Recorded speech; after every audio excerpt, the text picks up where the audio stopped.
Një zbulim arkeologjik krejtësisht i papritur ka mahnitur Italinë. Një tunel i fshehur për shekuj në shkëmbin vulkanik të Tushias mund të lidhë qytetin e Viterbos me Romën, mbi 80 kilometra largësi. Tuneli u zbulua gjatë punimeve nëntoksore në qendrën historike të Viterbos. Teksa teknikët po punonin në themelet e një ndërtese, u hap në një hyrje të lashtë në shkëmb.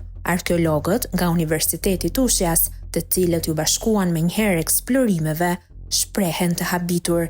Asgjë ngjashme nuk është parë më parë në Itali, tha një prej tyre. Tuneli është rreth 3 metra i lartë e 2 metra i gjerë dhe sipas matjeve të para shtrihet drejt juglindjes, në drejtim të Romës. Deri më tani është dokumentuar se ai arrin deri në zonën e Sutrit dhe ndoshta shkon deri në Prima Porta, në hyrje të kryeqytetit.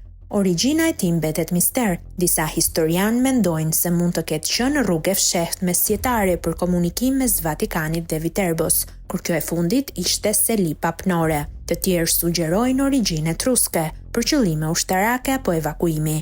Aktualisht hyrja në tunel ruhet në fshehtësi të plotë për të parandaluar dëmtime dhe grabitje, po përdoret teknologjia për të hartuar strukturën dhe për të verifikuar nëse shkon realisht deri në Rom. Ky zbulim i arzakonshëm mund të rishkruajë historinë e lidhjeve antike në rajon dhe të hapë një kapitull të ri në turizmin arkeologjik të Viterbos.